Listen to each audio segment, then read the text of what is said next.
स्वयंघोषित कॅप्टन अशोक खरात याने दैवी शक्ती असल्याचा खोटा दावा करत एका महिलेवर अत्याचार केल्याचा धक्कादायक प्रकार समोर आला। काल रात्री उशिरा नाशिक गुन्हे शाखेच्या पथकाने त्यास ताब्यात घेतलं। या स्वयंघोषित कॅप्टन अशोक खरात याच्या विरोधात सरकारवाडा पोलीस ठाण्यात गुन्हा दाखल करण्यात आला। घटनेचा पुढील तपास सरकारवाडा पोलीस करतायत। मात्र महिलेनं जी तक्रार दिली त्यानुसार आज तपासाचा पहिलाच दिवस आहे। 2024 पर्यंत प्रकरण असल्याचं पोलिसांकडून सांगण्यात आलंय। याबाबत अधिक माहिती गुन्हे शाखा युनिट 1 चे वरिष्ठ पोलीस निरीक्षक आंचल मुदगल यांनी दिली।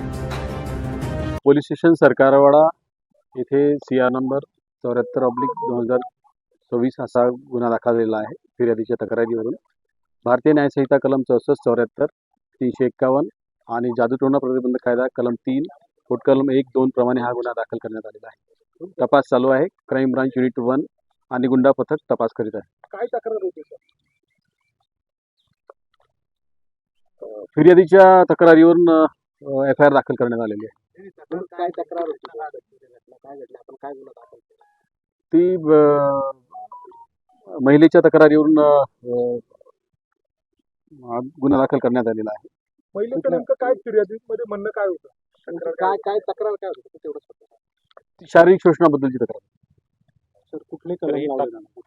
भारतीय न्यायसंहिता कलम 74, 64 आणि जादूटोणा प्रतिबंधक कायदा कलम 3, 2, 1 प्रमाणे गुन्हा दाखल केला आहे। सर जो आरोपी आहे तो आरोपी नेमका कोण आहे? तो काय करतो? त्याची पार्श्वभूमी काय आहे? ती महिला त्याच्याकडे का जात होती? सध्या तपास चालू आहे।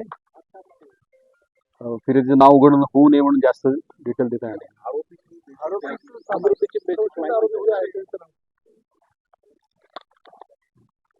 सध्या तरी नाव अशोक खरात म्हणून आलेलं आहे।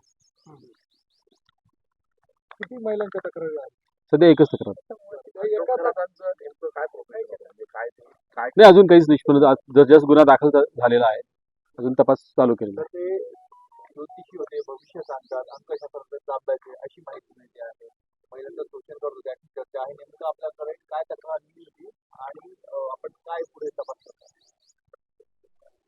महिलेने जी तक्रार दिली त्याच्याप्रमाणे गुन्हा दाखल करण्यात आलेला आहे आणि अजून त्याच्या प्रोफेशन बद्दल अजून तपासात काही निष्पन्न झालेलं नाही।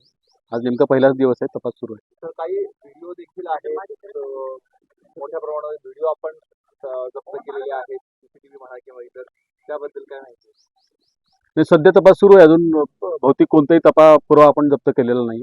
आरोपी एकच आहे की आणखी आरोपी? सध्या तरी आरोपी एकच आहे। महिलेने तुमच्याकडे जी फिर्याद सांगितली त्या फिर्याद सांगत असताना तिने काय एलिगेशन केलेले आहे? महिलेने जी फिर्याद दिलेली आहे ती मी आपल्याला आत्ताच सांगितलं की तिने शारीरिक शोषणाबद्दल तक्रार दिलेली आहे आणि तिच्या प्रायव्हसीच्या कायद्याप्रमाणे जास्त ओपनली बोलता येणार नाही। हो, ते तिथे अट्रॅक्ट होतं ना, म्हणून लावलेलं आहे। सर फिर्याद ही कधी दाखल झाली? कारण 2022 हा, काल दाखल झाली ना रात्री। नाही, हे प्रकरण कधी होतं? प्रकरण कधी 2022 होतं? कधीपर्यंत? 24 पर्यंत आहे असं फिर्यादीत सध्या तरी दिलेलं आहे।